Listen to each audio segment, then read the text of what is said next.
Hey guys, and welcome back to the channel. I just wanted to take a little bit of time and talk to you about what I'm looking for in terms of collecting this year. Last year, 2019, was a little bit scattered in terms of what I was picking up. Um, all of it was uh, stuff that I was into, stuff that I enjoyed collecting or playing or listening to or reading, but I just felt like my uh, collecting goals weren't very focused at all. I was just sort of grabbing from everywhere.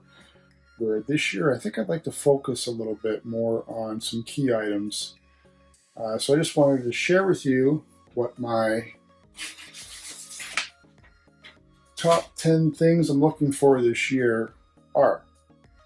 Now, these top 10 things, obviously, I'm not going to just stick to them, as I have other things that I enjoy collecting, which you've seen on the channel.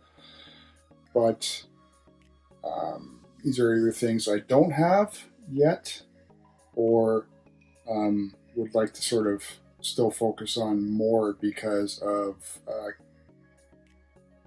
aspects about them that I'll explain as we get into it. So without further ado, my top 10 things I'm looking for this year. Starting at number 10. Yeah, that was good. All right. Well planned. Why is there nothing at number 10, you're asking me? And let me tell you why. Because this stupid thing took me over an hour to make, and I probably spent a couple hours thinking about it. So I'm not going to do all the work. Number 10 is on you guys.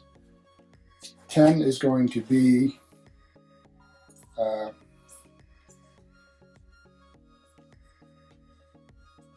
viewers.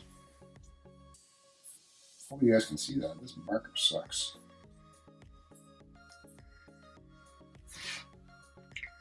Ten is, let's get rid of this one. Viewer's choice. I want you guys to tell me, after you see this top 10, or actually top 9, give me a suggestion as to what you think I should maybe focus on getting based on this list here and what you've seen on my channel. So that's on you guys. I'm done doing all the work. Number 9.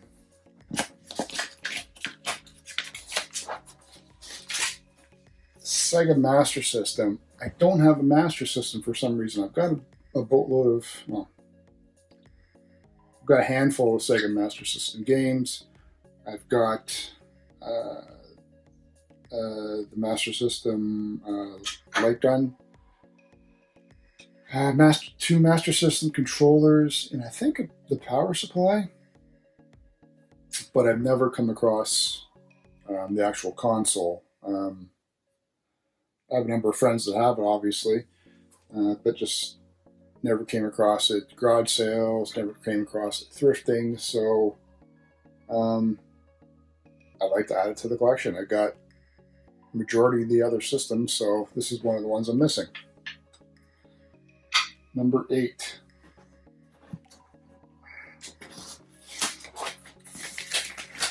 ColecoVision Games. I've got 2 Colecos, though they're not hooked up.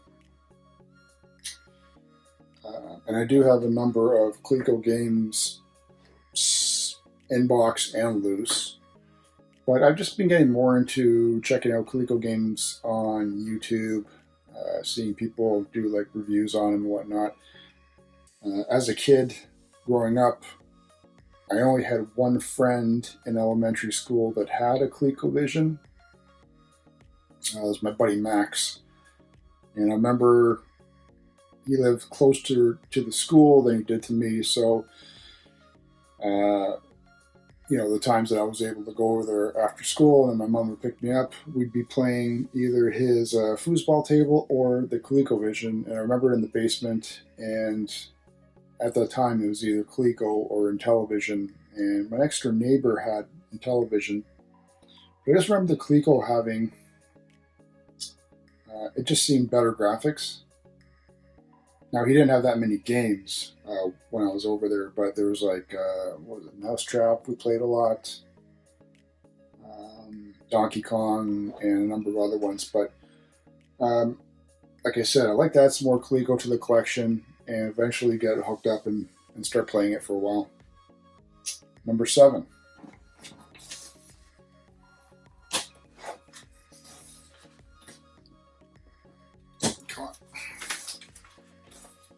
AD&D, books, manuals, dice, game sets, and PC games. So what I'm referring to, obviously Advanced Dungeons and Dragons, but stuff like this is one of my player's handbooks. This is actually my original player's handbook, back whenever this was released. But stuff like this, not that I play D&D anymore. I haven't played it since back in the day. But it brings back a lot of nostalgia for me. Stuff like that. This was like the first set I think I played with as a D&D character. So stuff like that. That's actually my original character that I made. He was a paladin, lawful good. I want to collect a bunch more of the D&D dice. I don't have any like the 20-sided or bigger dice. Just things like that. I like to get the D&D PC games from TSR. I just never seem to come across them or find them at a good price. So stuff like that. I do have some other D&D role-playing games, or even some other ones from different genres, but I always want to focus on getting the D&D ones. Number 6. This doesn't tip. Nintendo Switch. I still don't have a Switch. My 5-year-old daughter just got one for Christmas. She got the Switch Mini, and I'm surprised at how well she's doing with it. We got her Mario Kart 8 as her first game, which she enjoyed playing, and then for a gift from a family member, I believe, she got what's called the Mario game with the stupid hat. And for a 5-year-old, she's blowing through it. And I didn't think she was capable enough to or have the interest for it. So I'm happy that she's really enjoying it. My son, who only has a 3DS, is always asking to play it. So I'm afraid this year for Christmas we'll probably have to get him one. And then I've been waiting. I thought the Switch Pro, which I'm assuming they're eventually going to make, would have been out last year. It wasn't.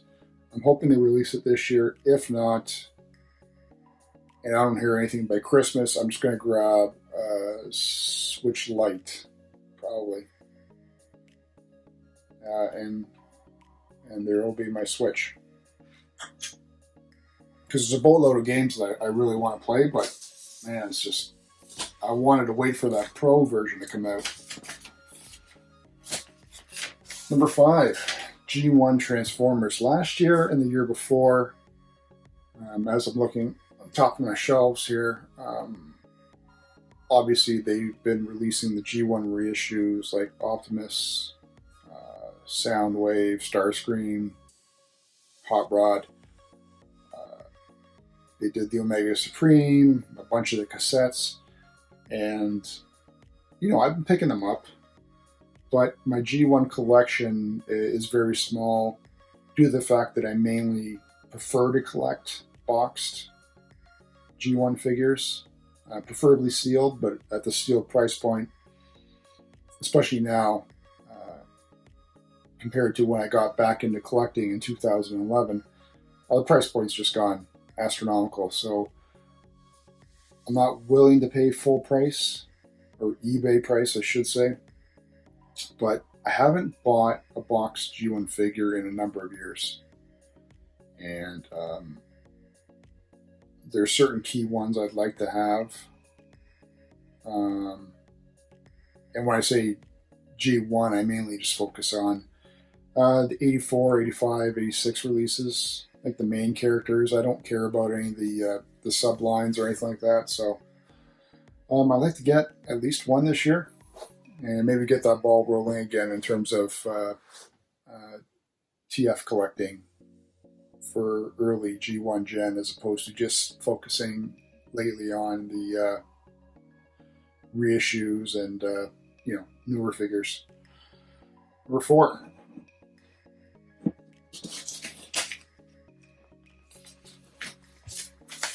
Atari games.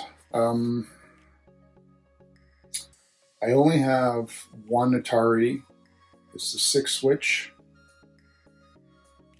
And though I have a number of Atari accessories, I've got a boatload of loose, though I haven't cataloged them yet, so I'm sure I've got doubles. And I got a handful of boxed. Loose or boxed, I don't care what I'm going to get. I prefer boxed because the artwork on those things are just fantastic. I think they're some of the best design artwork boxes for games ever. So I wouldn't mind getting, like I said, some boxed ones, loose as well. I need to catalog what I have and then get focused on that. But Atari games.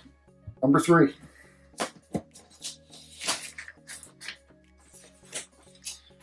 NES games. I'm not sure how many I actually have. I don't have a huge NES collection. It's mixed in terms of boxed and loose, but a lot of nostalgia for the NES because it was the first console that I got as a kid. It wasn't my first gaming system because the first one I had was the Commodore VIC-20, which I got for my birthday. I don't remember which birthday. And then the NES was given to me for Christmas. I don't remember what year. So aside from the VIC-20 and the Commodore 64, which my uncle had, and I always went over and played, and that got me into computing, the NES has tons of nostalgia for being the first gaming system that I have. And even though I don't play my cartridge-based games, they're cartridges and I love them more than Super Nintendo, more than N64, more than Genesis ones. NES just holds that place in my gaming heart. So boxed or loose, I like to grab some more. I always try to get as many as I can when I see them, especially at a cheap price. I don't want to pay tons for them, but last year I don't think I got that many NES games, so we'd like to change that this year. All right, final 2. Come on. All right. TurboGrafx 16. One of the few other systems, like the Master System, that I don't have, or I should say, that I don't have, but I'm interested in having in my collection. I know they're doing the TurboGrafx Mini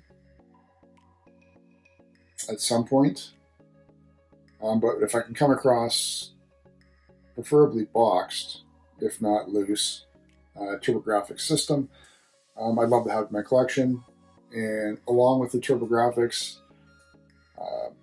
system, if I can find games cheap enough or for a good deal or a lot, I'd like to start collecting the games as well.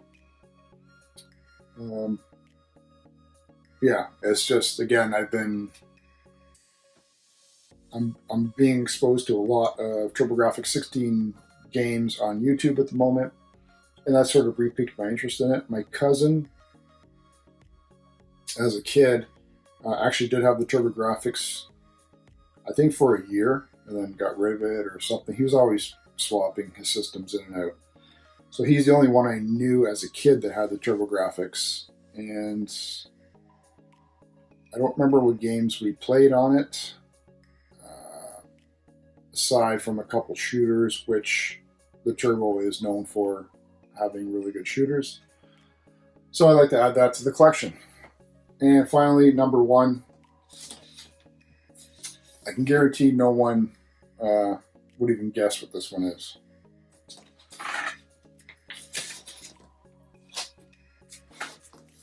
All right, number one is the Vectrex system, self-contained system, because it's the screen, controllers, and whatever you want to call it, CPU, all in one. I had a friend as a kid that had it, and I just was blown away by, not blown away, but really impressed by a lot of the games that he had for it. I liked how it was so compact that you can have it on your desktop like that. I like the vector-based graphics. I like that it doesn't have a big library. It just piqued my interest as a kid, and I've always had it in the back of my mind. I've had opportunities to pull the trigger on it, and stupidly I never did. The last I saw, excuse me, it was the system itself, without games, was going for around $400. And I think it's roughly stated at that price point. I don't want to pay that much for it. Oddly enough, my brother, 2 years ago, I want to say, a co-worker gave him a Vectrex along with 10, 15 games for free because he just wanted to get rid of it out of his house. So my brother's got a really nice, really clean Vectrex. There's no hum on it because some of them do have a hum when you turn it on. And a boatload of boxed Vectrex games. I've been trying to convince him to sell it to me because he doesn't have any nostalgia for it. But he wants to hold on to it. So I'll just keep bugging him. And in the meantime, I'll be keeping a lookout for one. But if anyone comes across one or has one they want to get rid of, please contact me.